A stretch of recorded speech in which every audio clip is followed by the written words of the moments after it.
So guys अब हम लोग गवर्नर के बारे में जो है वो डिस्कस करेंगे। तो जैसे हमने ऑनरेबल प्रेसिडेंट के बारे में डिस्कस किया था, तो अब ये टॉपिक गवर्नर का टॉपिक है। तो बहुत ध्यान से इस टॉपिक को सुनना। सो आर्टिकल सबसे पहले बात करते हैं 153, आर्टिकल 153 के बारे में। तो आर्टिकल 153 बोलता है कि एक गवर्नर होना चाहिए हर एक स्टेट के अंदर। क्या बोलता है कि एक गवर्नर होना चाहिए हर एक स्टेट में, एक राज्यपाल होना चाहिए हर एक स्टेट में। और एक सेम व्यक्ति को, सेम पर्सन को अपॉइंट किया जा सकता है दो या दो से ज्यादा राज्यों के गवर्नर के तौर पर। यानी कि क्वेश्चन अगर आए कि एक गवर्नर जो है वो दो या दो से ज्यादा राज्यों का कार्य संभाल सकता है, तो बिल्कुल वो स्टेटमेंट सही होगा। बात समझ में आई? तो ये आर्टिकल 153 हम लोग को इस प्रकार से देखने को मिलता है। अब आर्टिकल 154 के बारे में बात करें, तो स्टेट की एग्जीक्यूटिव पावर की यहां पर बात हो रही है। किसकी बात हो रही है? स्टेट की एग्जीक्यूटिव पावर की यहां पर बात हो रही है। तो कहा जाता है कि स्टेट की जो एग्जीक्यूटिव पावर हम लोग को देखने को मिलती है वो गवर्नर के हाथ में होती है, राइट। और इंडिया के अंदर एग्जीक्यूटिव पावर किसके हाथ में हम लोग को देखने को मिलती है? अगर यूनियन गवर्नमेंट की जो है बात करें, तो वो ऑनरेबल प्रेसिडेंट के हाथ में हम लोग को देखने को मिलती है। ये हमने ऑलरेडी पढ़ा हुआ है। तो ये आर्टिकल 154 कहता है। आर्टिकल 155 किसके बारे में कहता है? गवर्नर के अपॉइंटमेंट के बारे में कहता है कि गवर्नर को कौन अपॉइंट करते हैं, तो ऑनरेबल प्रेसिडेंट गवर्नर को अपॉइंट करते हैं। आर्टिकल 155 कहता है। तो ये फैक्ट बहुत अच्छे से ध्यान में रखना।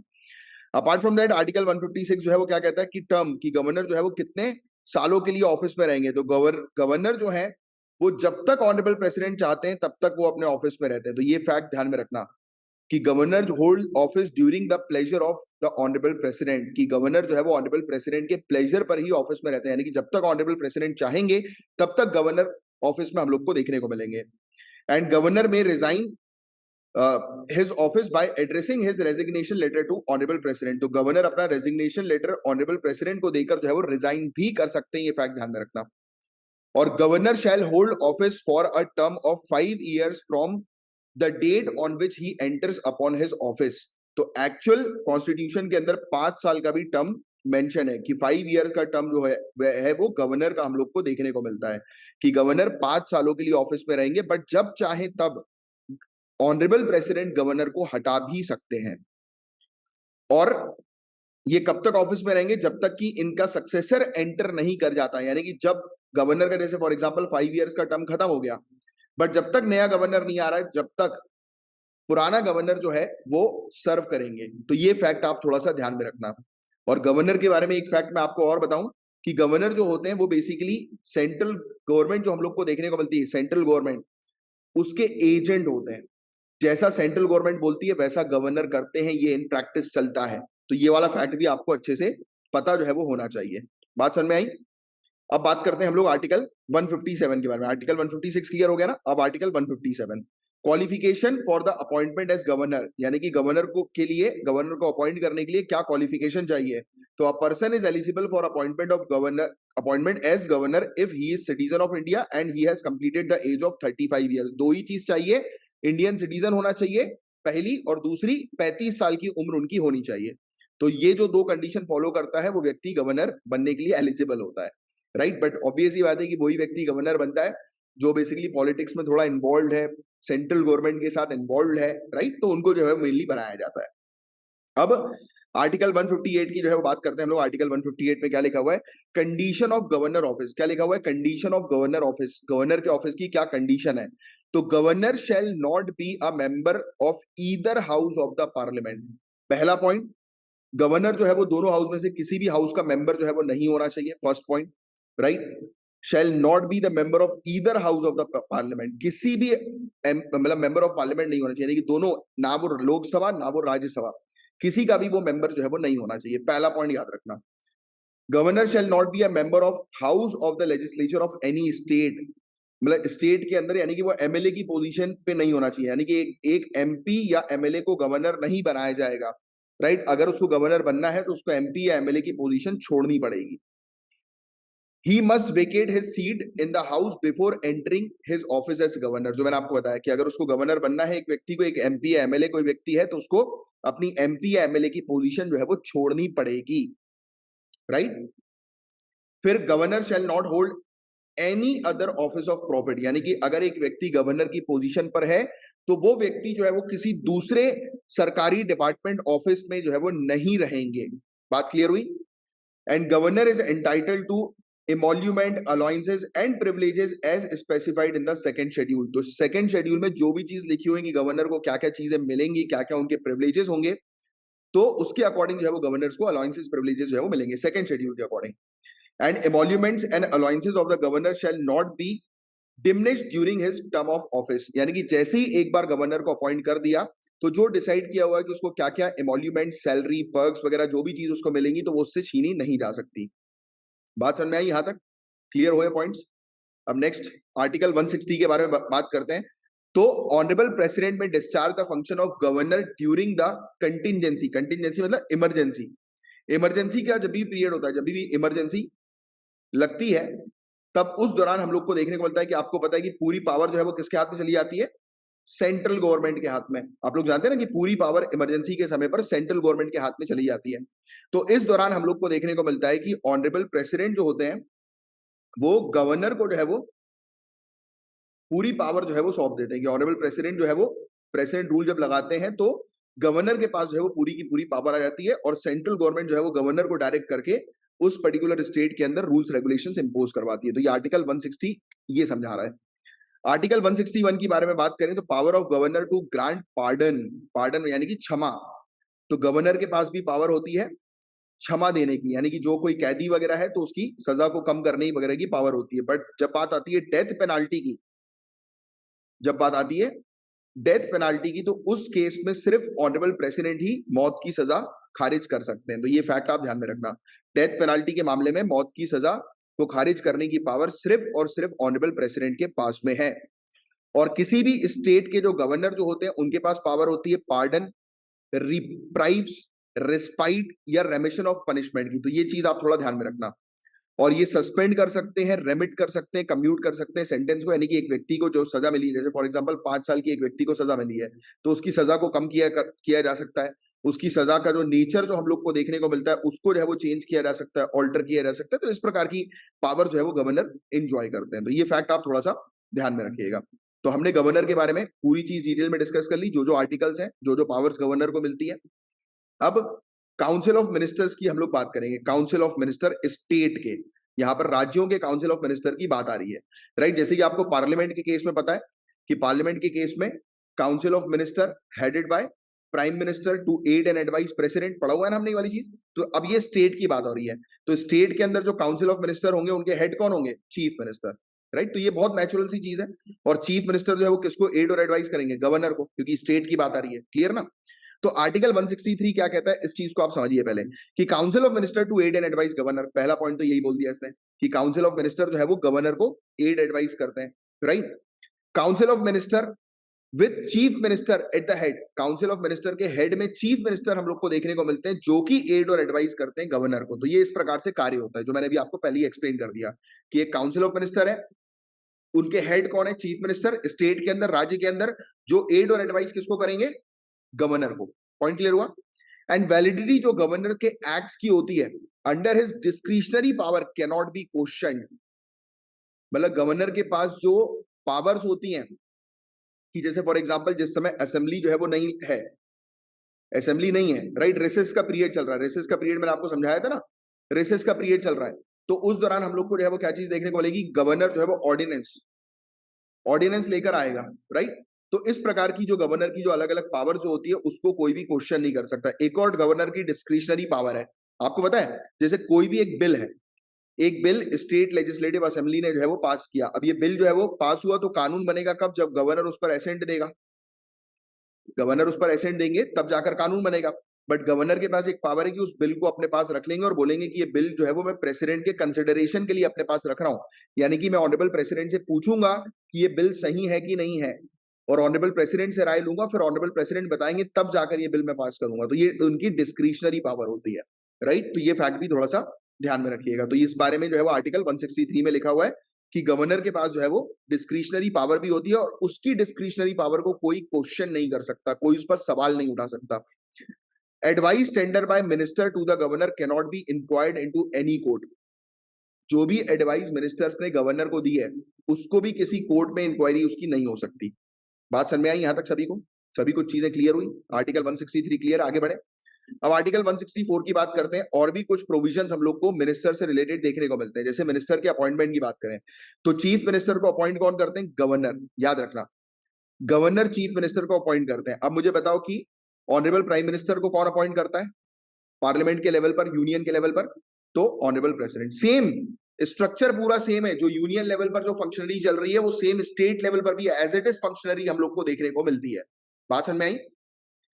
दूसरे मिनिस्टर जो अपॉइंट किए जाते हैं गवर्नर के द्वारा, वो किसकी एडवाइस पर अपॉइंट किए जाते हैं? चीफ मिनिस्टर के। अब यूनियन लेवल पर देखो तो ऑनरेबल प्राइम मिनिस्टर जो है वो काउंसिल ऑफ मिनिस्टर को अपॉइंट करते हैं, sorry, council of minister, honourable prime minister बताते हैं ऑनरेबल प्रेसिडेंट को कि इन काउंसिल ऑफ मिनिस्टर को अपॉइंट करना है। सेम स्टेट के केस में सीएम जो है वो बताता है कि उसके काउंसिल ऑफ मिनिस्टर कौन होंगे, और उसके अकॉर्डिंग वहां का स्टेट का गवर्नर जो है वो अपॉइंट करता है काउंसिल ऑफ मिनिस्टर को, यानी कि दूसरे मिनिस्टर्स को।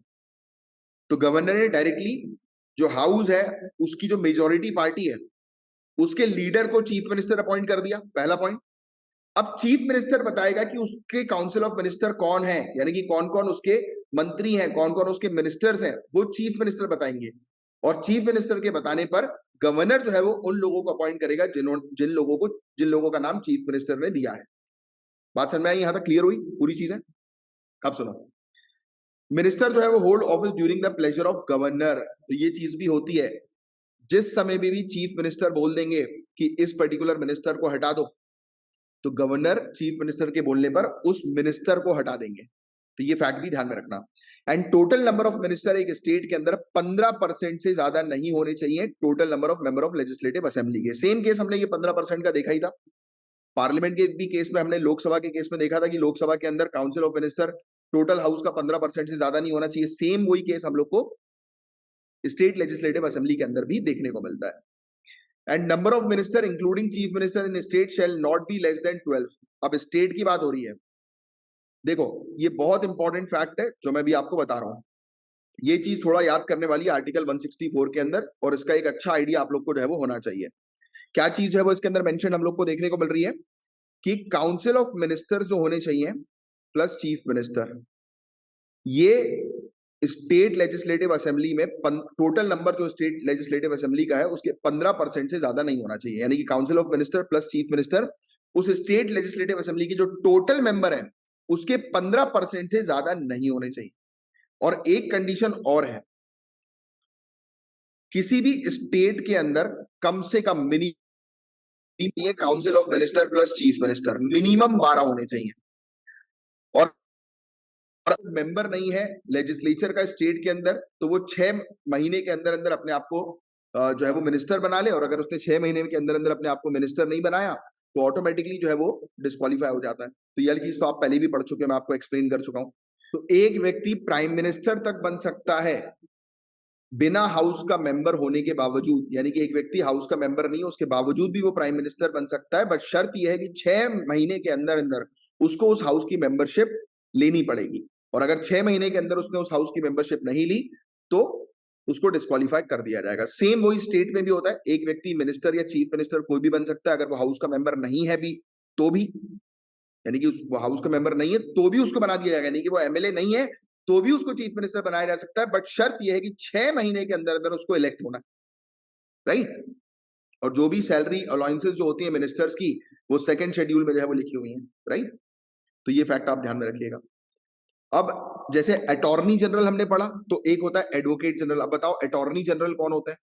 मैंने आपको पढ़ाया हुआ है अभी टॉपिक इस चीज को डिटेल में कि अटॉर्नी जनरल जो होते हैं वो यूनियन गवर्नमेंट सेंट्रल गवर्नमेंट के वकील होते हैं। हमने बात करी ना, ये सेंट्रल गवर्नमेंट के लॉयर होते हैं अटॉर्नी जनरल। किसी भी कोर्ट में ये बैठ सकते हैं, जाकर पार्लियामेंट की प्रोसीडिंग तक में बैठ सकते हैं। हमने डिस्कस किया था, याद करो। तो आर्टिकल 165 बात करता है एडवोकेट जनरल के बारे में। जैसे कि सेंट्रल लेवल का एक वकील है तो स्टेट लेवल का भी एक वकील होता है जिसको एडवोकेट जनरल हम लोग कहते हैं। आर्टिकल 165 में इसके अपॉइंटमेंट और इसकी कंडीशंस के बारे में मेंशन है कि आर्टिकल 165 के तहत इसको कैसे अपॉइंट किया जाता है। तो हर एक स्टेट के जो गवर्नर होते हैं वो अपॉइंट करते हैं एक व्यक्ति को एडवोकेट जनरल ऑफ स्टेट के तौर पर। तो कौन अपॉइंट कर रहा है? एडवोकेट जनरल को गवर्नर अपॉइंट कर रहा है।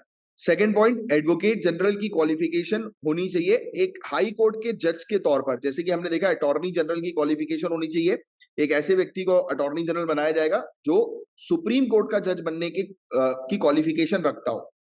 सेम स्टेट लेवल पर एक व्यक्ति को एडवोकेट जनरल तभी बनाया जाएगा जब वो उसकी एलिजिबिलिटी हो एक हाई कोर्ट के जज की, कि उसकी एलिजिबिलिटी कंडीशन इनकी एक हाई कोर्ट के जज बनने की जो एलिजिबिलिटी क्राइटेरिया होती है वो अगर कोई व्यक्ति पूरी फुलफिल कर देता है तो उसको एडवोकेट जनरल बना दिया जाता है। अब ड्यूटी क्या होती है एक एडवोकेट जनरल की, कि स्टेट गवर्नमेंट को एडवाइस करना लीगल मैटर से रिलेटेड। तो एडवाइजरी ड्यूटी होती है कि लीगल मैटर से रिलेटेड स्टेट गवर्नमेंट को एडवाइस करती है। जो भी गवर्नर उनको टास्क असाइन करते हैं लीगल टास्क, तो उसको उन्हें परफॉर्म करना होता है। और एडवोकेट जनरल कब तक रहते हैं? जब तक गवर्नर चाहते हैं। अब एक्चुअल में जब तक गवर्नर नहीं चाहते, जब तक वो council of minister plus chief minister चाहते हैं, क्योंकि आपको पता है council of minister headed by chief minister to aid and advice whom? To aid and advice governor. तो you know about it article, हमने अभी थोड़ी देर पहले जो है वो डिस्कस किया, पता है ना आपको। तो सेम गवर्नर नहीं, इन प्रैक्टिस जब तक जो सरकार है स्टेट के अंदर वो चाहेगी तब तक उनका वकील, क्योंकि देखो एक प्राइवेट तरीके से चीजों को देखो भाई, मुझे अगर किसी केस के लिए किसी वकील को हायर करना है या नहीं करना है वो मेरा डिसीजन है। तो सरकार को अपने लीगल मैटर में किस वकील को हायर करना है, नहीं करना है, निकालना है, नहीं निकालना है, वो स्टेट गवर्नमेंट का डिसीजन होता है।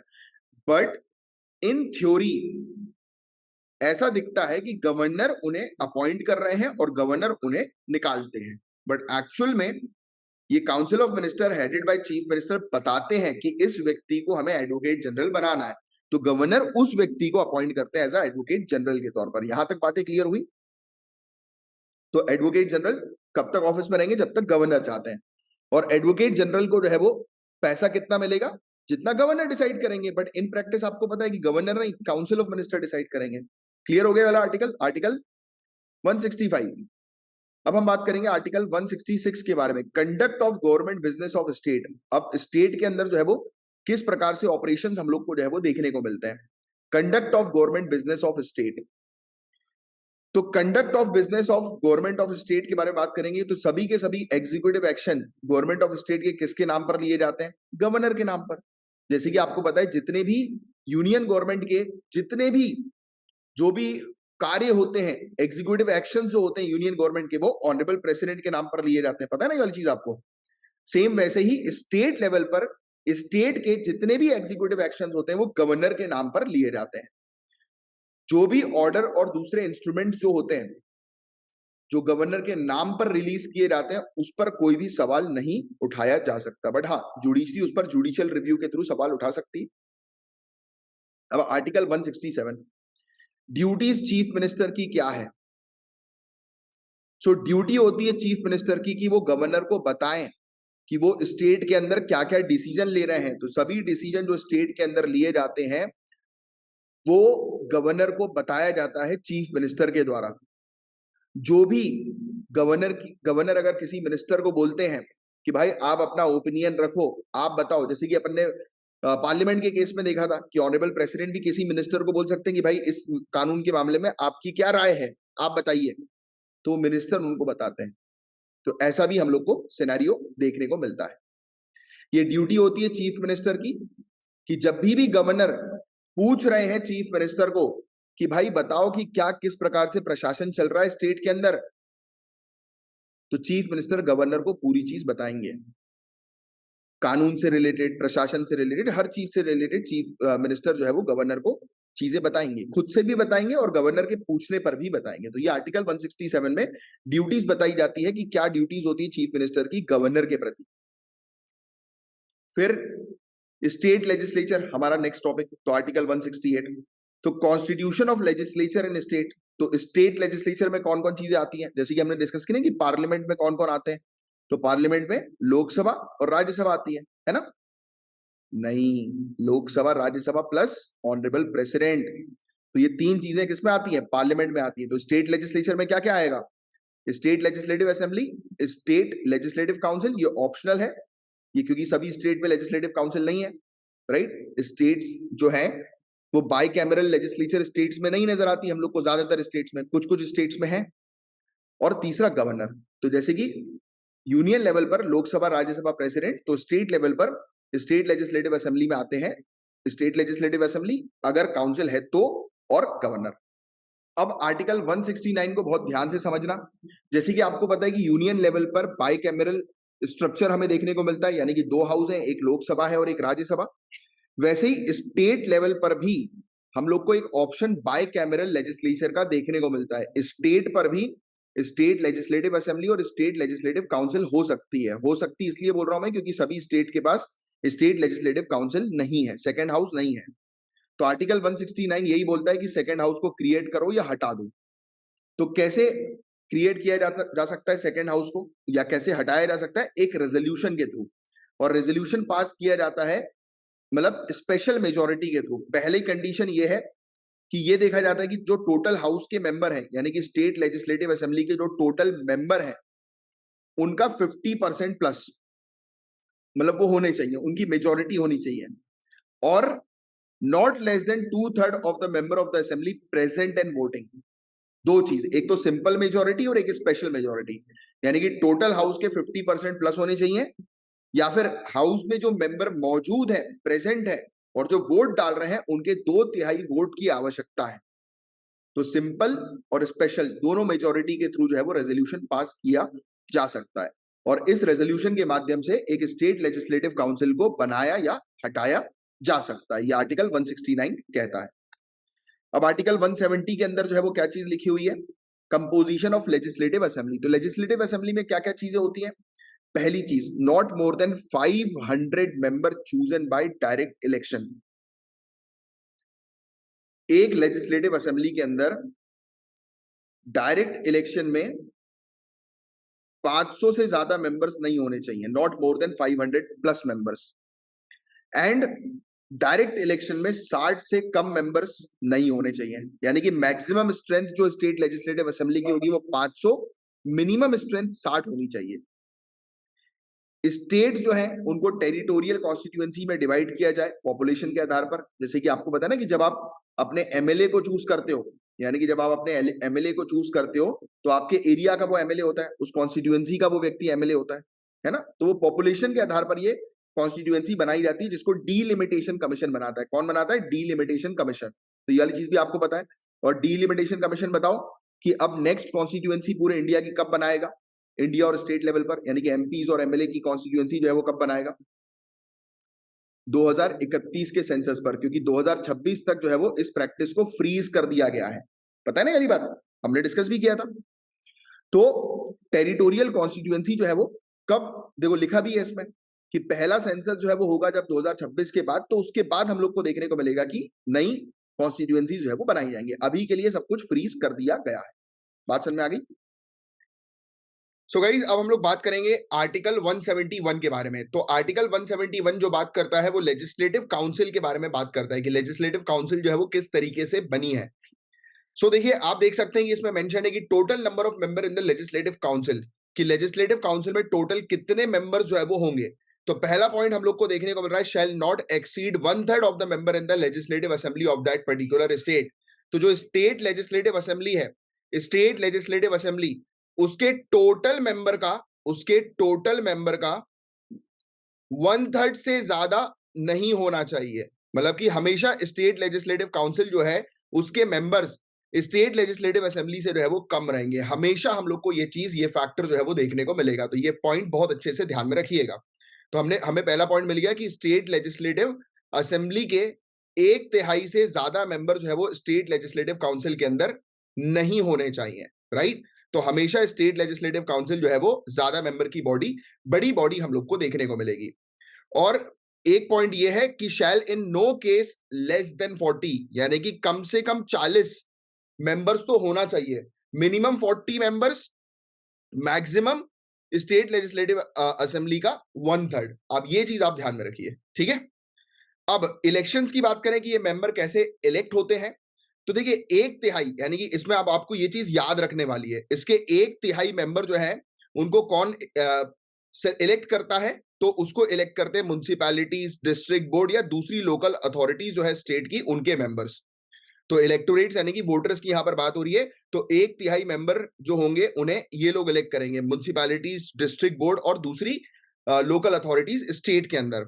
और 1/12, इसके अलावा 1/12 इलेक्ट किए जाएंगे इलेक्टोरेट, जिसमें हम लोग को देखने को मिलेगा कि ग्रेजुएट्स होंगे किसी भी यूनिवर्सिटी के, यानी कि ग्रेजुएट्स। तो हम लोग को देखने को मिलेगा कि इसके मेंबर का जो इलेक्शन होता है, 1/3 जो मेंबर्स हैं उनको इलेक्ट करेंगे कौन? म्युनिसिपैलिटीज, डिस्ट्रिक्ट बोर्ड और दूसरी लोकल अथॉरिटी जो स्टेट के अंदर है उसके सदस्य। और 1/12 इलेक्ट किए जाएंगे किसके द्वारा? ग्रेजुएट्स के द्वारा। और 1/12 इलेक्ट किए जाएंगे electorates consisting of teachers not lower than that of secondary school level. तो अगेन 1/12 हम लोग को देखने को मिलेगा टीचर्स, सेकेंडरी लेवल के या उससे ऊपर की लेवल के टीचर जो है वो इलेक्ट करेंगे। फिर then 1/3 elected by member of legislative assembly of the state. फिर 1/3 जो है वो स्टेट लेजिस्लेटिव असेंबली के मेंबर्स के द्वारा चुना जाएगा। और member of legislative assembly are not eligible for the membership in the council, यानी कि जो व्यक्ति जो है वो एमएलए है, मेंबर ऑफ लेजिस्लेटिव असेंबली है, तो वो एमएलसी जो है वो नहीं बन पाएगा, वो लेजिस्लेटिव काउंसिल का मेंबर नहीं बनेगा। तो ये फैक्ट ध्यान में रखना। और गवर्नर अपॉइंट करेंगे, बताया जाता है कि साइंस, लिटरेचर, कोऑपरेटिव मूवमेंट या किसी सोशल सर्विस की फील्ड में से लोगों को। तो गवर्नर के पास अपॉर्चुनिटी, मतलब ये अथॉरिटी रहती है कि गवर्नमेंट जो है वो किसी व्यक्ति का नाम जो है वो इन फील्ड से भी जो है वो लेकर लेजिस्लेटिव काउंसिल के अंदर जो है वो दे सकते हैं कि इस व्यक्ति को लेजिस्लेटिव काउंसिल का मेंबर जो है वो बनाया जाए। तो हमने क्या चीज समझा कि 1/3 मेंबर जो है वो कहां से आएंगे? Municipality, district board, other local authorities of the state, वो उन्हें इलेक्ट करेंगे 1/3 मेंबर। फिर 1/12 जो है वो कौन होंगे? उन्हें कौन इलेक्ट करेगा? ग्रेजुएट्स। फिर अगेन 1/12 जो है वो टीचर्स, सेकेंडरी स्कूल लेवल के टीचर्स इलेक्ट करेंगे। फिर अगेन 1/3 जो है वो स्टेट लेजिस्लेटिव असेंबली के मेंबर जो है वो इलेक्ट करेंगे। तो इस प्रकार से बताया जाता है कि और फिर गवर्नर जो है वो in area science, literature, cooperative movement और सोशल सर्विस की फील्ड में से किसी एक व्यक्ति को जो है वो नॉमिनेट भी कर सकते हैं, राइट। तो ये फैक्ट आप थोड़ा सा ध्यान में रखिएगा, काफी इंपॉर्टेंट टॉपिक था ये। अब गाइस यहाँ पर हम लोग बात करेंगे आर्टिकल 172 के बारे में। तो स्टेट लेजिस्लेचर का ड्यूरेशन कितने पीरियड के लिए होता है? तो ड्यूरेशन जो है वो स्टेट लेजिस्लेटिव असेंबली का कितने समय के लिए होता है? तो स्टेट लेजिस्लेटिव असेंबली डिसॉल्व हो सकती है, उसका टेन्योर जो है 5 सालों के लिए होता है, यानी कि इसको नो कॉन्फिडेंस मोशन जो है वो लाकर स्टेट लेजिस्लेटिव असेंबली को भी हटाया जा सकता है। और इसके बारे में हमने ऑलरेडी जो पार्लियामेंट कैसे डिसॉल्व होती है तो उसके बारे में भी एक आइडिया लिया था। तो सेम वही चीज, जैसा पार्लियामेंट जैसे हम लोग को देखने को मिलता है कि जैसा लोकसभा है वैसे ही स्टेट लेजिस्लेटिव असेंबली हम लोग को स्टेट के अंदर देखने को मिलती है, कोई डिफरेंस नहीं है, राइट। तो स्टेट लेजिस्लेटिव असेंबली जो है वो डिसॉल्व हो सकती है, उसको हटाया जा सकता है। और लेजिस्लेटिव असेंबली का टेन्योर 5 सालों का होता है, 5 इयर्स का लेजिस्लेटिव असेंबली का टेन्योर होता है।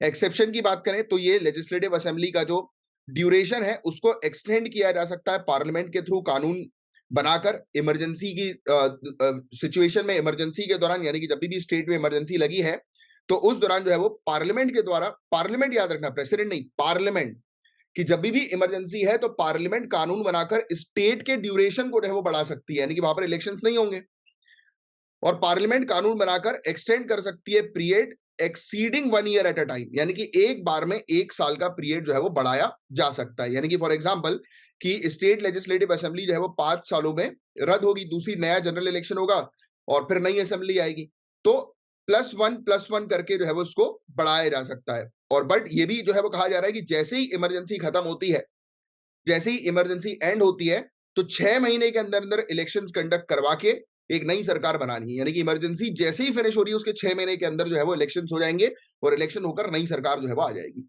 राइट। अब लेजिस्लेटिव काउंसिल के ड्यूरेशन की बात करें तो जैसे कि राज्यसभा है, आपको ऑलरेडी पता है कि राज्यसभा जो बॉडी हम लोग को देखने को मिलती है वो डिसॉल्व नहीं होती है, परमानेंट बॉडी है। तो वैसे ही स्टेट के अंदर भी स्टेट लेजिस्लेटिव काउंसिल जो है वो परमानेंट बॉडी है, वो डिसॉल्व जो है वो नहीं होगी, राइट। तो ये फैक्ट आप ध्यान में रखिएगा। और 1/3 जो इसके मेंबर जो होते हैं वो रिटायर होते हैं, राइट, हर दूसरे साल में, सेम राज्यसभा की तरह हर दूसरे साल में इसके 1/3 मेंबर जो है वो रिटायर्ड होता है, राइट। तो ये था एक टॉपिक जिसके बारे में एक आपको अच्छा आइडिया, अच्छी जानकारी जो है वो होनी चाहिए, राइट। अब नेक्स्ट टॉपिक की तरफ आगे बढ़ते हैं हम लोग। अब यहाँ पर बात हो रही है आर्टिकल 173 के बारे में। तो इसमें बताया गया है कि जो व्यक्ति एमएलए है, तो एमएलए बनने के लिए क्या क्वालिफिकेशन चाहिए? तो एक व्यक्ति जो है उसका इंडियन सिटीजन होना जरूरी है। और जब बात आती है स्टेट लेजिस्लेटिव असेंबली की, यानी कि अगर उसको एमएलए बनना है तो 25 साल की उम्र उसकी होनी चाहिए, 25 ईयर्स की। और उसको मेंबर ऑफ लेजिस्लेटिव काउंसिल, यानी कि किसी स्टेट के अंदर अगर लेजिस्लेटिव काउंसिल है तो उसकी उम्र जो है वो 30 साल होना जरूरी है। तो एमएलए के लिए 25 साल, एमएलसी के लिए 30 साल। तो ये फैक्ट आप थोड़ा सा ध्यान में रखिएगा। He possesses such other qualification as may be prescribed in that behalf by or under any law made by the parliament। और एक और चीज ये भी बताई गई है कि एमएलए और एमएलसी बनने के लिए और कोई क्वालिफिकेशंस अगर होनी है तो वो पार्लियामेंट बता देगी कि क्या एक कानून के थ्रू की क्या क्वालिफिकेशन की रिक्वायरमेंट है, दैट्स इट। अब आर्टिकल 174 की बात करें तो स्टेट लेजिस्लेचर के अंदर कितने सेशन होते हैं? तो गवर्नर जो है वो बुलवाते हैं हर एक हाउस को स्टेट लेजिस्लेचर की कि भाई आप आओ। जब भी गवर्नर को ठीक लगता है तो वो शुरू करते हैं। अब देखो गवर्नर को ठीक नहीं लगता है, आपने पढ़ा हुआ है कि council of minister headed by chief minister to aid and advice whom, governor. तो जैसे ही काउंसिल ऑफ मिनिस्टर जो है वो गवर्नर को बोलते हैं कि चलो आओ अब सेशन हम शुरू करना चाहते हैं, तो गवर्नर जो है वो सेशन के बारे में बता देते हैं कि अब इस तारीख से जो है वो सेशन शुरू होगा। गवर्नर समय समय पर जो है वो हर एक हाउस का सेशन जो है वो उसको प्रोरोग कर सकते हैं, कैंसिल कर सकते हैं, सस्पेंड कर सकते हैं और डिसॉल्व तक कर सकते हैं लेजिस्लेटिव असेंबली को, यानी कि खारिज कर सकते हैं लेजिस्लेटिव असेंबली को। किसके कहने पर? चीफ मिनिस्टर ने अगर कह दिया कि डिसॉल्व कर दो असेंबली, तो असेंबली डिसॉल्व हो जाएगी, फिर जनरल इलेक्शन होगा और नई सरकार जो है वो आएगी। तो ये चीज हम लोग को यहाँ पर देखने को मिलती है। फिर आर्टिकल 176 की बात करें तो गवर्नर जो है वो दोनों हाउस ऑफ लेजिस्लेचर को एक साथ मिलकर भी, यानी कि किसी स्टेट के अंदर स्टेट लेजिस्लेटिव असेंबली और काउंसिल भी है, तो एक साथ जो है वो ज्वाइंट सिटिंग कर सकते हैं गवर्नर। और गवर्नर जो है वो ज्वाइंट असेंबली या लेजिस्लेटिव असेंबली को अकेले भी जो है वो, मतलब अब देखो दो कंडीशन होती जो हमने प्रेसिडेंट के केस में देखा था कि जब भी जनरल इलेक्शन होगा तो उसके बाद जो पहला सेशन जो होगा पार्लियामेंट का, तो उसको ऑनरेबल प्रेसिडेंट एड्रेस करेंगे, है ना। और हर साल एवरी ईयर का पहला सेशन जो भी होगा उसको ऑनरेबल प्रेसिडेंट जो है वो एड्रेस करेंगे। पढ़ा है ना ये हमने समझा था। तो अब प्रेसिडेंट को हटा दो, गवर्नर कर दो कि जब भी कोई भी नई सरकार आएगी स्टेट के अंदर, तो गवर्नर उसका पहला सेशन जो है वो एड्रेस करेंगे, पहले सेशन पर आकर बताएंगे, बातचीत करेंगे, बुलवाएंगे, है ना, सभी मेंबर्स को।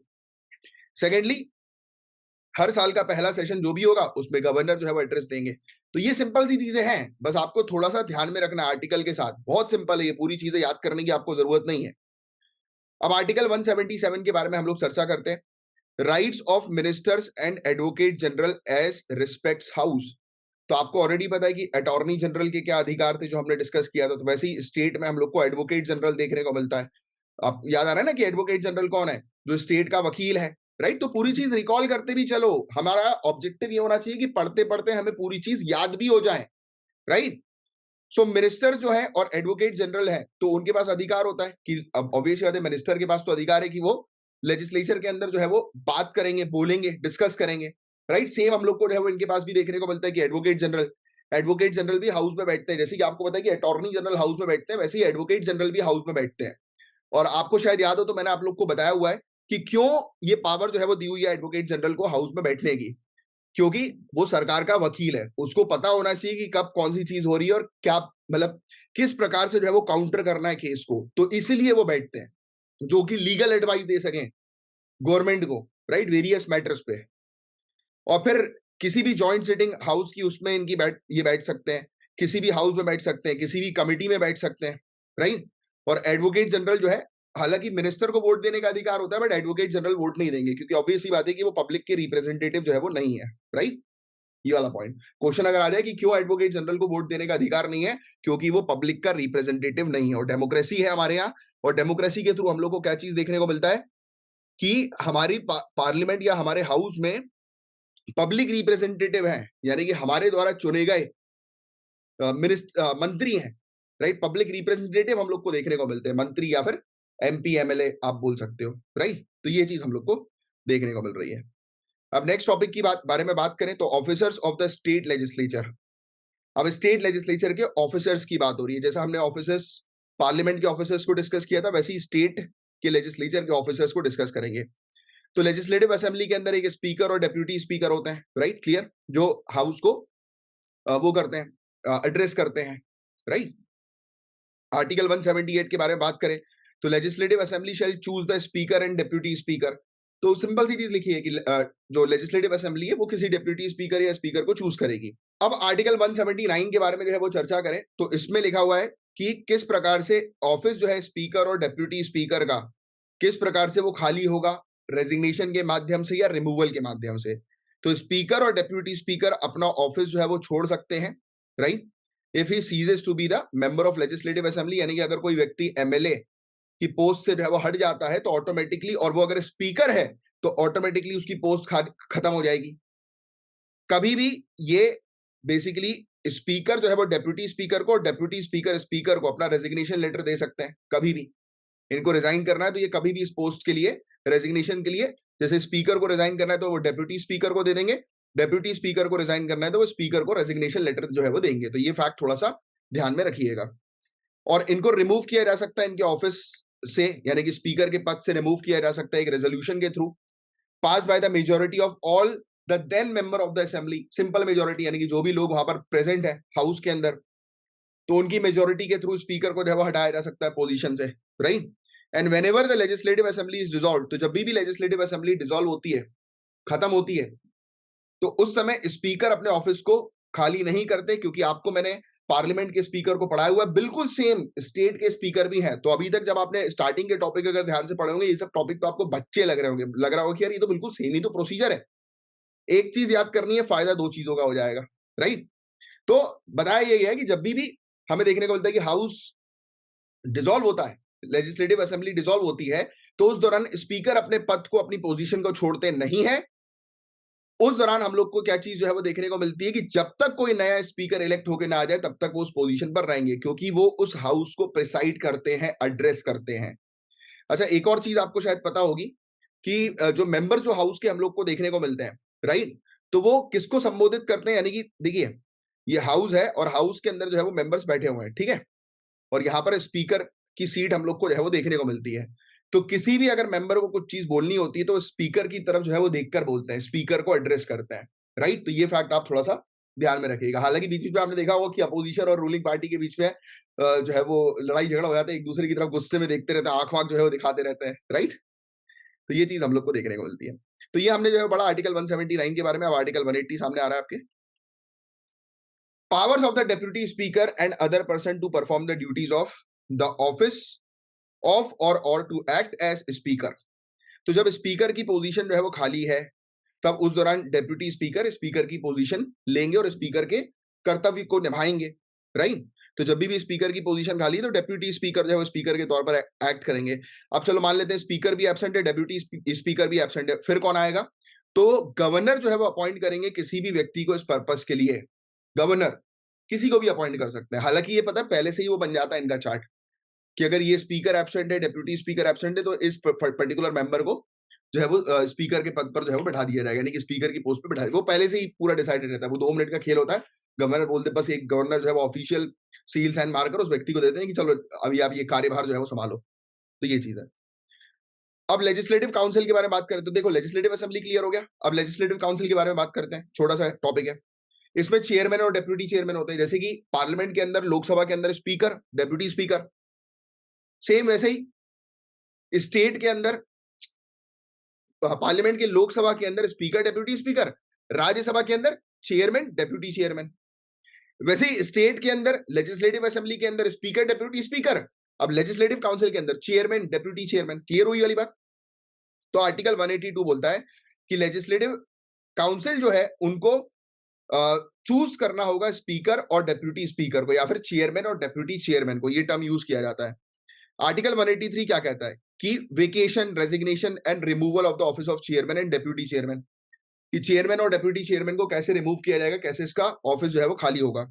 तो चेयरमैन या डेप्यूटी चेयरमैन अपना ऑफिस जो है वो छोड़ सकते हैं अगर वो मेंबर ऑफ लेजिस्लेटिव काउंसिल के पद से हट गए। सेम अभी हमने देखा मेंबर ऑफ लेजिस्लेटिव असेंबली, यानी कि कोई व्यक्ति एमएलए है और वो स्पीकर की पोजीशन पर, उसने अपने एमएलए की पोस्ट जो है वो छोड़ दी, रिजाइन कर दिया, तो वो ऑटोमेटिकली स्पीकर की पद भी उसका चला जाएगा। तो सेम अगर कोई व्यक्ति मेंबर ऑफ लेजिस्लेटिव काउंसिल है, एमएलसी है, और उसने उस पद को जो है वो छोड़ दिया, तो ऑटोमेटिकली जो है वो उसकी चेयरमैन की पोजीशन भी हट जाएगी, छीन ली जाएगी। May at any time by writing under his hand address if such a member is chairman to deputy chairman and deputy chairman to chairman। तो अगर कोई व्यक्ति चेयरमैन है तो वो अपना रेजिग्नेशन लेटर डेप्यूटी चेयरमैन को देगा, और डेप्यूटी चेयरमैन है अगर कोई तो अपना रेजिग्नेशन लेटर जो है वो चेयरमैन को देगा। तो वही चलता है, हम लोग को देखने को मिलता है। और इनको रिमूव भी किया जा सकता है अपने ऑफिस से, वही सेम चीज कि रेजोल्यूशन जो है वो पास किया जाता है सिंपल मेजोरिटी के थ्रू, कि जो हाउस के जो मेंबर्स उस समय प्रेजेंट है उसका 50% प्लस वो अगर बोल दें तो हमें देखने को मिलेगा कि इनको हटा दिया जाएगा, राइट। फिर आर्टिकल 184 के बारे में यहां पर चर्चा हो रही है, बात हो रही है। पावर ऑफ डेप्यूटी चेयरमैन और other person to perform the duties of the office of और एक्ट एज अ चेयरमैन। तो जब भी देखो अगर ऑफिस जो चेयरमैन का खाली है, राइट, चेयरमैन का ऑफिस जो है वो खाली है, तो डेप्यूटी चेयरमैन उसका कार्य संभालेगा। मान लेते हैं डेप्यूटी चेयरमैन भी एब्सेंट है, तो ऑब्वियस बात है कि गवर्नर जो है वो किसी भी व्यक्ति को जो है बोल सकते हैं कि आप बन जाओ डेप्यूटी चेयरमैन, सॉरी चेयरमैन, कि पोजीशन जो है वो संभालो। तो ये चीज, ये आर्टिकल 184 में लिखा हुआ है। क्लियर हुआ?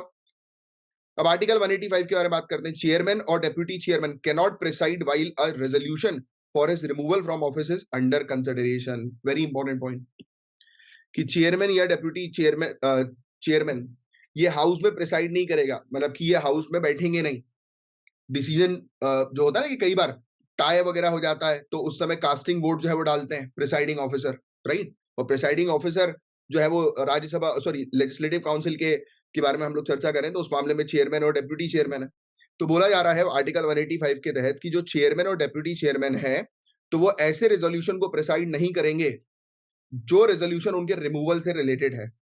और चेयरमैन जो है वो सिर्फ पहले बार वोट दे सकते हैं। मतलब देखो, मैंने आपको ये टॉपिक जो है वो राज्यसभा के केस में भी जो है वो कवर करवाया था, पार्लियामेंट के केस में भी जो है वो कवर कराया था, लोकसभा के केस में, कि जब भी इनको हटाने की बात आती है, इनके रिमूवल की बात आती है, तो उस समय जो वोटिंग होती है तो ये सिर्फ एक ही अपना वोट जो है वो पहली बार में डाल सकते हैं।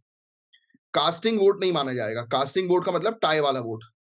और जनरली ऑर्डिनरी बिल जो होता है तो उसमें अगर टाई हो जाए, राइट, तो इनका जो वोट जो होता है वो कास्टिंग वोट माना जाता है। यानी कि ये ऑर्डिनरी केस में अपना वोट नहीं डालते, सिर्फ ये कास्टिंग वोट डालते हैं जो प्रिसाइडिंग ऑफिसर होते हैं, स्पीकर या डेप्यूटी स्पीकर, चेयरमैन या डेप्यूटी चेयरमैन। अच्छा, अब आप बोलोगे कंफ्यूजन आएगा कि सर डेप्यूटी स्पीकर भी नहीं डाल सकता? नहीं, नहीं मतलब डेप्यूटी स्पीकर डाल सकता है। जो व्यक्ति, एक सिंगल व्यक्ति जो हाउस को प्रिसाइड कर रहा है, जो स्पीकर है या फिर जो चेयरमैन है, और स्पीकर या चेयरमैन एब्सेंट है तो जो डेप्यूटी स्पीकर है और डेप्यूटी चेयरमैन है। तो ये फैक्ट आप ध्यान में रखना है। इसीलिए यहां पर देखो चेयरमैन लिखा है कि chairman shall not take part in proceeding as he is entitled to vote only in the first instance but not in the case of an equality of vote. मतलब जब कास्टिंग हो जाता है, टाई हो जाता है, तो उस समय ये नहीं वोट जो है वो करेंगे। पॉइंट क्लियर हुआ? तरीके से क्लियर हुआ कि नहीं हुआ? ठीक है, मैं इस तरीके से पढ़ा रहा हूं कि आपको कोई डाउट भी नहीं आना चाहिए, क्योंकि मैंने इतने सालों से स्टूडेंट्स को पढ़ाया, मुझे पता है कि कब कौन सा डाउट जो है वो आता है। तो इसलिए जैसे ही मुझे लग रहा है कि आपको कोई डाउट आए तो मैं तुरंत जो है उस चीज को क्लियर कर दे रहा हूँ, राइट? होपफुली आपको पूरी चीज अच्छी लग रही होगी, और अच्छी लग रही है तो और भी लोगों को बताओ, शेयर करो, राइट?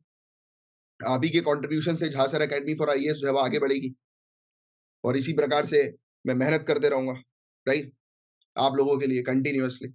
और भी काफी सारे ऐसे जो सीरीज जो है वो आ रही है, और अगर आपने स्ट्रिक्टली इन सीरीज को फॉलो अप कर लिया तो you will definitely going to get selected, definitely, क्योंकि इतनी मेहनत करके इस तरीके से पूरी चीज बनाई जा रही है, प्रॉपरली एक्सप्लेन किया जा रहा है। बस आप जो है वो जल्दी से जल्दी सिलेक्शन पाओ, और साथ ही साथ शेयर भी कर दिया करो, राइट? और भी लोगों को जो है बता दिया करो जो अलग अलग एग्जामिनेशन की तैयारी कर रहे हैं, क्योंकि ये एक ऐसा टॉपिक है, ऐसी सीरीज है जो सभी एग्जामिनेशन में बहुत हेल्प करने वाली है, right? So conduct of business in legislature, conduct of business in legislature. अब किस प्रकार से बिजनेस होते हैं लेजिस्लेचर के अंदर? तो all questions at any sitting of the house shall be determined by the majority of votes of the members present in voting। Simple सी बात है कि हाउस के अंदर वोट्स के आधार पर, मेजोरिटी ऑफ वोट्स के आधार पर ही डिसीजन लिया जाएगा। पहला पॉइंट ये बोल रहा है। चेयरमैन और स्पीकर और कोई भी व्यक्ति जो उस पोजीशन पर है, प्रिसाइडिंग ऑफिसर है, पहली बार में वोट नहीं डालेंगे, जो मैं आपको अभी ऑलरेडी एक्सप्लेन कर चुका हूं। ये सिर्फ कास्टिंग वोट दे सकते हैं, यानी कि टाई वाला वोट दे सकते हैं, राइट? जब वोट जो है वो इक्वल होगा, टाई हो गया, तब उस समय अपना वोट डाल सकते हैं। Either house of legislature shall have power to act at irrespective of vacancy in the membership. बताया जा रहा है कि दो अगर हाउस है, मतलब स्टेट लेजिस्लेटिव असेंबली है, स्टेट लेजिस्लेटिव काउंसिल है, कोई भी है, उनके पास पावर है कि अगर हाउस के अंदर जो मेंबर्स हैं, मेंबर की पोजीशन खाली है, सीट वेकेंट है, राइट? जैसे मान लेता हूं मैं कि एक हाउस की स्ट्रेंथ में, जैसे एग्जांपल के तौर पर 2, 5, 6, 10, 12, 15 सीट जो है वो खाली है, वेकेंट है, कि उन पर वैकेंसी हो गई है, उस पर जो है वो इलेक्शन होना बाकी है, राइट, लोकल लेवल पर, तब वो सीट जो है वो फिलअप हो जाएगी। जब कोई ऐसा केस हम लोग को देखने को मिलता है तो उसकी सीट की वैकेंसी के आधार पर ये नहीं कहा जाएगा कि हाउस ऑपरेट नहीं कर रहा है फुल कैपेसिटी से, हाउस ऑपरेट करेगा। मतलब हाउस में अगर कोई पोजीशन खाली हो गई, जैसे फॉर एग्जांपल किसी एमएलए ने जो है वो रिजाइन कर दिया, राइट, अब उसकी सीट जो है वो खाली हो गई, तो इसका मतलब ये नहीं कि हाउस जो है वो ऑपरेट करना बंद कर देगा, हाउस ऑपरेट करेगा। तो हर एक हाउस के पास पावर है कि भले उसके यहाँ वैकेंसी क्यों ना हो, उसकी मेंबरशिप की, हाउस की, वो ऑपरेट करेगा, एक्ट करेगा, राइट? क्योंकि वो अगर एक्ट करना बंद कर जाएगा वैकेंसी के कारण तो लॉ एंड ऑर्डर डिस्टर्ब हो जाएगा। क्योंकि लेजिस्लेटिव काउंसिल, लेजिस्लेटिव असेंबली, इनका काम क्या है? रूल्स रेगुलेशंस, कानून जो है वो बनाना। और ये अगर रूल्स रेगुलेशंस, कानून नहीं बनाएंगे तो दिक्कत हो जाएगी, राइट? कंट्री के अंदर कोरम, कोरम जो है वो क्या होता है? वही 10% जो मैं आपको ऑलरेडी पहले भी एक्सप्लेन कर चुका हूं। ये चीज कही जाती है कि हाउस तभी शुरू होगा जब 10% मेंबर होंगे। अब सोचो ना आप कि हाउस की प्रोसीडिंग शुरू है और हाउस में 10% मेंबर भी नहीं है, तो क्या मतलब? तो क्या मतलब? कुछ काम ही नहीं होगा प्रोडक्टिव, राइट? तो दिस इज द पॉइंट। तो 1/10 जो है टोटल नंबर ऑफ मेंबर जो हाउस के हम लोग को देखने को मिलते हैं, यानी कि 10% वो कोरम होता है। और जब कोरम होगा तभी मीटिंग होगी हाउस की, तभी हाउस जो है वो ऑपरेट करेगा, राइट? तो ये चीज, अब देखो इसमें दो चीज हम लोग को देखने को मिलती है। क्योंकि लेजिस्लेटिव असेंबली का है तो इसमें इन्होंने ये भी बोल दिया कि 10% या फिर एटलीस्ट 10 मेंबर, कम से कम 10 मेंबर, इन दोनों में से जो भी बढ़ाओ। ये फैक्ट याद रखना लेजिस्लेटिव असेंबली के मामले में कि 10% या लेजिस्लेटिव काउंसिल जिस भी स्टेट में कि 10% या 10 मेंबर होना जरूरी। जैसे आपने देखा कि कम से कम 40 मेंबर होना जो है वो जरूरी है लेजिस्लेटिव काउंसिल के मामले में, और लेजिस्लेटिव असेंबली के मामले में कम से कम 60 मेंबर होना जरूरी है ना? तभी लेजिस्लेटिव असेंबली या काउंसिल जो है वो बनेगी। अब इसका 10% तो 6 ही होता है ना। अब 6 लोग में थोड़ा ना बिजनेस कंडक्ट होगा। सोचो आप, तो बोल रहे हैं 10 कि कम से कम 10 लोग तो आने चाहिए तब जाकर हाउस जो है वो शुरू हो। एंड चेयरमैन या स्पीकर जो है और कोई भी व्यक्ति जो प्रेसाइड कर रहा है वो एडजर्न कर सकता है हाउस को या सस्पेंड कर सकता है हाउस की मीटिंग जब तक कि कोरम ना आ जाए। यानी कि जो प्रेसाइडिंग ऑफिसर उन्होंने आके देखा कि अरे यार लोग एब्सेंट है, तो हम लोग को क्या चीज जो है वो देखने को मिल रही है कि जब तक, जैसे इसमें बताया गया कि जब तक अगर स्पीकर या चेयरमैन ने ये कहा कि यार हाउस जो है, हाउस के अंदर हम लोग को देखने को मिल रहा है कि 10% मेंबर जो है वो नहीं है, तो वो सस्पेंड कर सकते हैं, बोल सकते हैं कि यार बाद में आओ, यानी कि इस दिन आओ, और सबको मैसेज भेजो कि जल्दी आओ हाउस के अंदर, राइट? तो ये चीज हम लोग को देखने को मिलती है। अब किस प्रकार से जो है वो स्टेट लेजिस्लेटर के मेंबर्स को डिस्क्वालीफाई किया जाता है, तो डिस्क्वालिफिकेशन के ग्राउंड्स अब हम लोग डिस्कस करेंगे डिटेल में, बहुत ध्यान से सुनना। Article 190, no person shall be a member of both house of the state legislature, यानी कि एक सिंगल व्यक्ति एमएलए और एमएलसी एक समय पर नहीं हो सकता, उसको एक ना एक अपना पद जो है वो छोड़ना पड़ेगा। लेजिस्लेचर ऑफ 2 और मोर स्टेट्स, यानी कि एक व्यक्ति जो है 2 या 2 से ज्यादा स्टेट का एमएलए भी नहीं हो सकता, एक ही स्टेट उसको चूज करनी है, right? At the same time एक सीट खाली हो जाएगी अगर एक मेंबर रिजाइन कर जाता है राइटिंग में under his hand address to the chairman और स्पीकर, यानी कि अगर किसी एमएलए को, एमएलसी को अगर रिजाइन करना है तो वो अपना रेजिग्नेशन लेटर स्पीकर को या फिर चेयरमैन को जो है वो देकर रिजाइन कर सकते हैं। Member is absent for 60 days, यानी कि कोई मेंबर अगर 60 दिन तक एब्सेंट है बिना किसी परमिशन के हाउस की, तो उसको हटा दिया जाएगा, डिस्क्वालीफाई कर दिया जाएगा। तो ये सब पूरे ग्राउंड से आर्टिकल 190 में कि किस प्रकार से एक एमएलए को जो है वो डिस्क्वालीफाई किया जाता है, राइट? अब अ मेंबर, अब 191 की बात करें, अ member of either house of the state legislature shall be disqualified.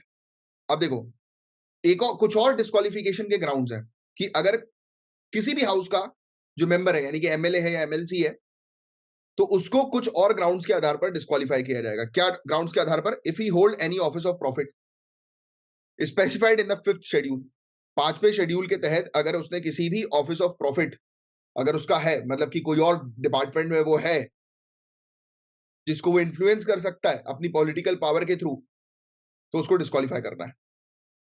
और ऑफिस ऑफ प्रॉफिट तो मैं आपको ऑलरेडी एक्सप्लेन कर चुका हूं। If he is of unsound mind and stand so declared by a competent court, यानी कि कोर्ट ने उसको डिक्लेयर कर दिया कि वो अनसाउंड माइंड का है, मतलब कि वो पर्टिकुलर व्यक्ति जो है वो ठीक नहीं है, मतलब वो अपनी ड्यूटीज को प्रॉपर तरीके से जो है वो कंडक्ट नहीं कर सकता, तो ऐसा जो पर्टिकुलर व्यक्ति होगा उसको हटा दिया जाएगा उस पोजीशन से, उसको डिस्क्वालीफाई कर दिया जाएगा। If he is not Indian citizen, point, right, कि वो अगर इंडियन सिटीजन नहीं है तो भी उसको डिस्क्वालीफाई कर दिया जाएगा। और उसने अगर किसी फॉरेन कंट्री की सिटीजनशिप एक्वायर कर ली तो ऑटोमेटिकली, आपने सिटीजनशिप पढ़ा हुआ है, आपको पता है कि कोई व्यक्ति अगर दूसरी कंट्री की सिटीजनशिप ले लेता है तो तुरंत ऑटोमेटिकली उसकी इंडियन सिटीजनशिप खारिज हो जाती है, खत्म हो जाती है। तो you no it very well, right? तो वही चीज यहां पर बताई जा रही है कि अगर उसने किसी और दूसरी कंट्री की सिटीजनशिप ले ली, दैट मींस कि वो यहाँ पर इंडियन सिटीजन नहीं है, तो ऑटोमेटिकली उसकी जो पोजीशन है एमएलसी एमएलए की वो खत्म हो जाएगी।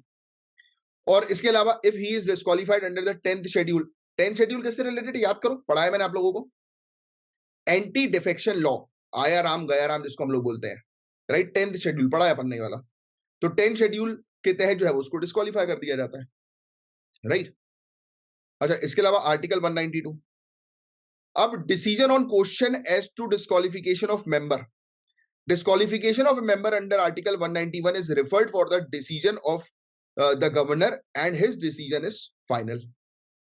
तो हम लोग को जो है वो क्या चीज देखने को मिलती है कि अब किसी व्यक्ति को इन ग्राउंड्स के आर्टिकल 191 के ग्राउंड्स के आधार पर किसी को डिस्क्वालीफाई करना है तो ये ग्राउंड जो है वो गवर्नर को दिए जाते हैं और गवर्नर को अगर ठीक लगता है तो वो उसको डिस्क्वालीफाई कर देते हैं।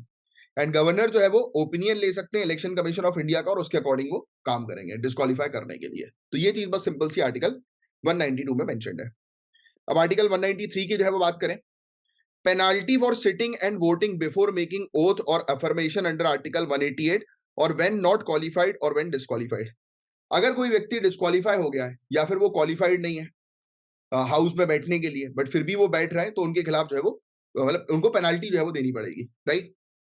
और penalty of 500 rupees to be recovered as a डेब्ट ड्यू टू द स्टेट, 500 रुपए की पेनाल्टी जो है उसमें चार्ज की जाती है, राइट, हाउस में बैठने के लिए। अब नेक्स्ट, स्टेट का लेजिस्लेटिव प्रोसीजर, अब वेरी इंपॉर्टेंट, सेम इंपॉर्टेंट नहीं, आपने ऑलरेडी पार्लियामेंट जो है वो पढ़ चुके हो तो सेम कॉपी पेस्ट है कि जिस प्रकार से पार्लियामेंट ऑपरेट करती है ऑल इंडिया लेवल पर, सेम उसी प्रकार से स्टेट लेजिस्लेटिव असेंबली जो है वो ऑपरेट करती है स्टेट के लेवल पर, राज्य के लेवल पर। तो आर्टिकल 196 के अंदर प्रोविजन है बिल्स को इंट्रोड्यूस करने के और पास करने के। तो कोई भी बिल जो है वो किसी भी हाउस ऑफ लेजिस्लेचर, यानी कि अगर किसी हाउस के अंदर एमएलसी है, मेंबर ऑफ यानी कि स्टेट लेजिस्लेटिव काउंसिल है, राइट, और किसी मतलब स्टेट लेजिस्लेटिव असेंबली तो होती है, राइट, तो स्टेट लेजिस्लेटिव काउंसिल है तो किसी पर भी बिल आ सकता है किसी भी हाउस में। और अगर स्टेट लेजिस्लेटिव काउंसिल नहीं तो ऑब्वियस सी बात है स्टेट लेजिस्लेटिव असेंबली में ही बिल रखा जाएगा, राइट। और फिर वो बिल कहां पर भेज दिया जाएगा, गवर्नर के पास, वो उसको एसेंट देंगे। तो बिल जो भी पेंडिंग है लेजिस्लेचर के अंदर स्टेट के shall not lapse by the reason of the prorogation of the house. ये चीज मैंने आपको पार्लियामेंट लेवल पर भी पढ़ाई थी कि अगर बिल जो है वो पेंडिंग है, राइट, और हाउस प्रोरोगेशन हो गया, प्रोरोगेशन मतलब कि सेशन खत्म हो गया, राइट। अब सेशन खत्म होने का मतलब ये नहीं है कि वो बिल जो है वो लैप्स हो जाएगा, क्लियरली लिखा है ना कि bill pending in the legislature of the state. अब जैसे for example state legislative assembly के अंदर एक बिल पेंडिंग पड़ा हुआ है, राइट, उस पर डिस्कशन होना है और सेशन जो है वो समाप्त हो गया और फिर जब नया सेशन आएगा तब फिर से उस बिल को डिस्कस कर लेंगे, सरकार थोड़ी ना करेगी, सेशन समाप्त हुआ है बस।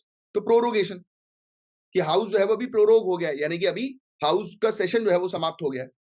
अब bill pending in the legislative council of state shall not been passed by the legislative assembly shall not lapse on a dissolution of the assembly.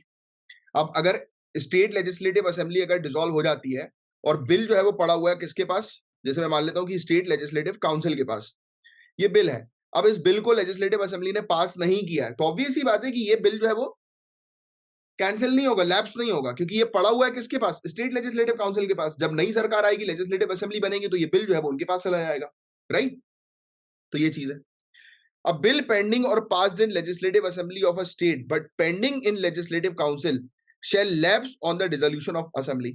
अब देखो क्लियरली लिखा ना कि अगर बिल पास हो गया है या पेंडिंग पड़ा हुआ है स्टेट लेजिस्लेटिव असेंबली के पास और वो बिल जो है मतलब अभी उसने पास कर दिया है और किसके पास जो है वो चला गया, स्टेट लेजिस्लेटिव काउंसिल के पास चला गया है और उस दौरान स्टेट लेजिस्लेटिव असेंबली लैप्स हो जाती है, तो ऑब्वियस ही बात है कि जब नई सरकार आएगी यानी कि नई स्टेट लेजिस्लेटिव असेंबली बनेगी तो वो तो ये बोलेंगे ना कि भाई हमने तो ये कानून पास ही नहीं किया, क्यों उस कानून को बना रहे हो।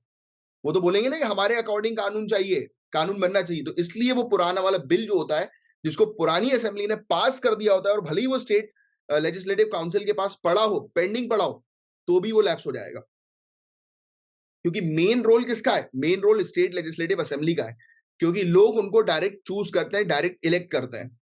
और जो दूसरा जो हाउस होता है वो इनडायरेक्ट इलेक्शन के थ्रू हम लोग को देखने को मिलता है। तो यू नो वेरी वेल।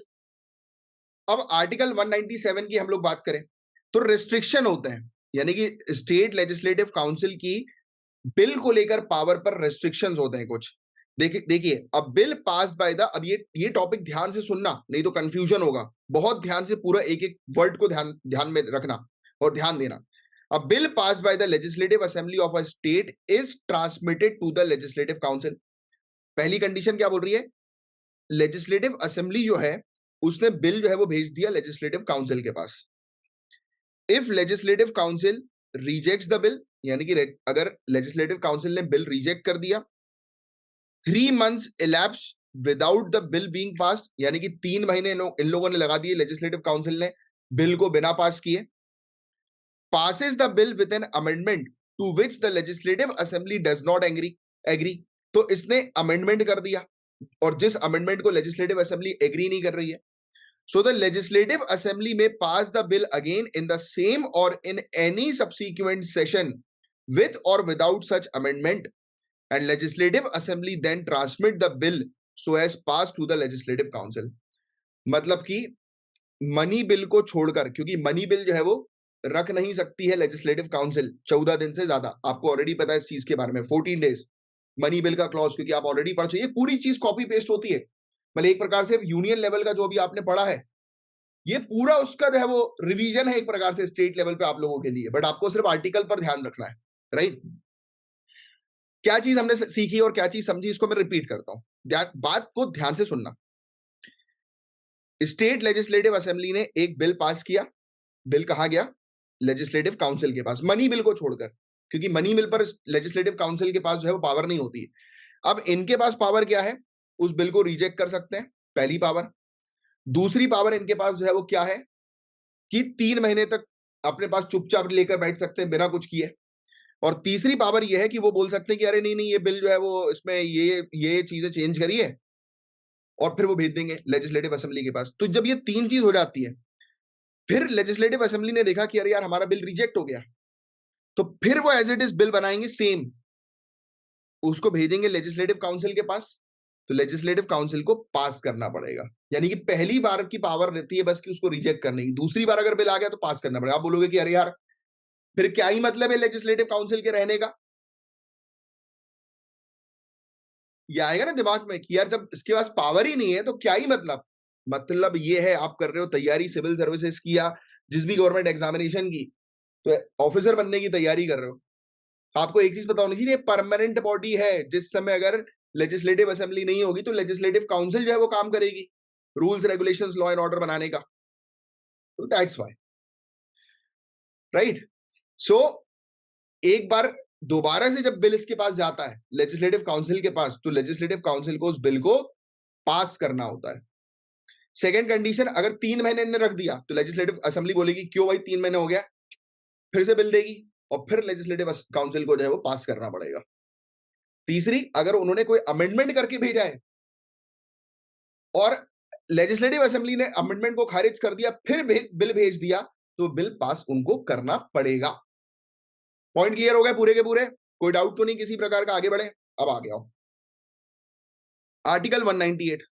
अब मनी बिल से रिलेटेड. अब मनी बिल के मामले में तो लेजिस्लेटिव काउंसिल के पास कोई पावर नहीं है.